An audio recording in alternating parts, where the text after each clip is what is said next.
So I thought the best place to start, having just talked about Pauline Hanson, would be with immigration, or as I like to call it, immigration, terrorism, and other Muslim-related issues. Now, of course, that was a label I came up with before the African crisis. I'm sure you all have heard about this. Kevin Andrews, our immigration minister, said the other day, we have a crisis in the African community with crime. And then Christina Nixon, who's far too nice to be a police commissioner, said, no, we don't. And then Kevin Andrews said, I have evidence that we do have a crisis. And the media said, oh, where is that evidence? And Kevin Andrews said, it's a secret.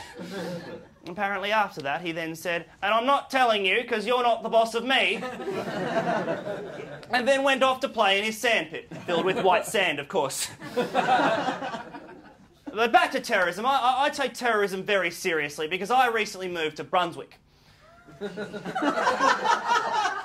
And Brunswick is, of course, where the alleged terrorist cell was found 2 years ago, the first one in Australia. And friends of mine said to me, Matt, are you afraid of terrorism now? Are you afraid of terrorism? I said, look, I'm afraid. But I'm not afraid of the terrorists. I'm afraid as a result of those terrorists being found in Brunswick, that John Howard and George Bush now have better reasons to invade Brunswick than they did for Iraq. Let the inspectors in, Brunswick. Let the inspectors in. But of course, the thing you'll find with the government's terrorism policy, it's very ad hoc. And we'll look at this. We'll start with Dr. Hanif. I'm sure you all remember Dr. Hanif, who was connected to the Glasgow bombings, which was bombings committed by doctors. These bombings were prophesied by Al-Qaeda when Al-Qaeda said, those who would cure you will kill you. And I thought, good prophecy, but slightly inaccurate. Because you see, these doctors worked in the public health system.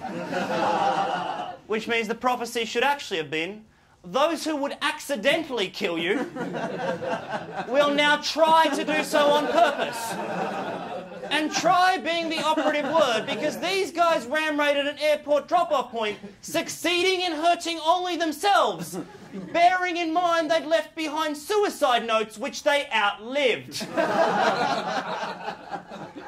But what got me about these terrorists was that they tried to ram-raid an airport drop-off point despite having security clearance in a public hospital, a building full of immobile people.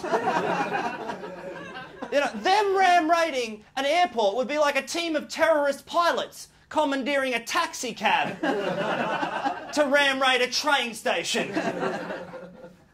But nonetheless, we were told Dr. Hanif was involved, a sleeper cell on the Gold Coast, and I thought to myself, what targets would he be after on the Gold Coast? And then I realised there's the Surfers Paradise sign, there's the giant pineapple, there's Big Brother, and gee, school is our nation's future. And look, I just want to say, if there's any terrorists in the room here tonight, like looking at you, Andy Muhammad, please don't strike those targets, because that would bring this nation to its knees. I mean, and everyone knows we're the heart and soul of the coalition of the willing. You know, without us, we couldn't do all those wars. You know, whenever there's a fight, we're like, yeah, we can do it. Your troops, our enthusiasm. And it turned out Dr. Hanif wasn't as guilty as originally thought, and when this happened, Alexander Downer was asked if Kevin Andrews would be apologising. And Alexander Downer said, oh, look, what do you want the minister to do? Do you want him to get down on his hands and knees and eat dirt? I thought, well, we were asking for an apology, but if that's the new system of ministerial responsibility, then dirt eating will have to do. What else has the government done about terrorism? Well, last year, in October 2006, John Howard gave a speech where he said, look, Muslims need to learn our values and to speak English. Incidentally, he said this in English. This sparked a debate about what Australian values were, because no one was quite sure, except for, of course, mateship, which is the uniquely Australian value of men being friends with other men. Not in a puffy way, just in a rugby man pile kind of way. So now we have the citizenship test as a result. It doesn't have questions about mateship, it has questions about things like, I don't know, when was the Melbourne Cup started in 1860? Look, I don't fucking know. I'm complacent in my ignorance. I already have a passport. My mother, on the other hand, does not. She's an American citizen who's been here for 30 years, and she's very angry because she wanted to take out citizenship and now has to take the test. And she said to me, Matthew, Matthew, if that John Howard wanted to oppress those Muslims, he should have damn well done it without dragging me along. And, I think my mum has a point. Say what you want about the White Australia policy. At least when the government implemented the White Australia policy, they made sure there were no innocent victims.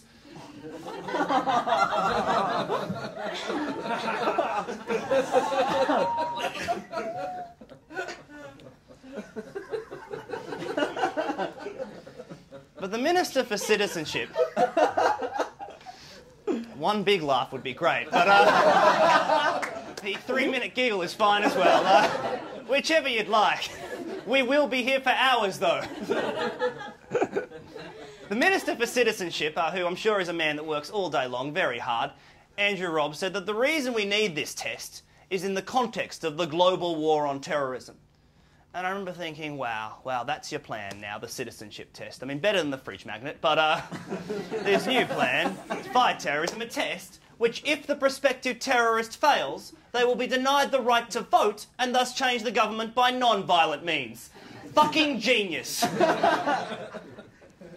But what annoys me most about the citizenship test is that it costs $100 million to implement. I remember just thinking to myself, isn't that fucking expensive racism? Whatever happened to the good old days where you just put a sign on a bubbler that said whites only? There it is again. And this is despite, on top of the fact that the government has spent $500 million building detention centres because apparently we need to keep boat people out because the Indian and Pacific Ocean ain't a big enough deterrent.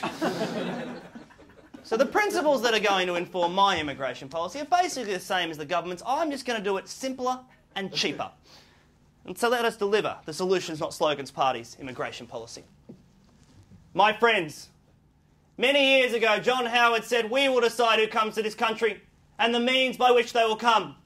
And I agree with that in principle, but I believe we need some minor changes. Firstly, under a Kenneally government, anybody who kayaks or swims to Australia will get automatic citizenship. But don't let that make you think I am soft on immigration. Oh no. When I say kayak, I mean kayak. Not coxless fours, not canoe. Olympic standard kayak. Secondly, we must protect our borders because the ocean ain't enough. As a result, a Kenneally government will build a barrier around Australia in the form of a moat. But we must also fight terrorism, and I believe the citizenship test is essential to that fight, but can be done much more efficiently. And that is why under a Kenneally government, the citizenship test will be administered by Quizmasters pub trivia competition. Lastly, I felt the government was on the right track with the fridge magnet, but did not go far enough. And so what a Kenneally government will do is put into every family home in Australia an anti-terrorism fridge. And I commend that policy to the party conference. Now, what we have to do there is whenever I commend a policy, we need rapturous applause and cheering because we have to pretend there's actual unity. And I'm particularly looking at you, Deputy Leader. I need lots of support from you and you, marginals. Actually, I'll give you some more bacon. Don't eat that one either. That's actually 4 weeks old.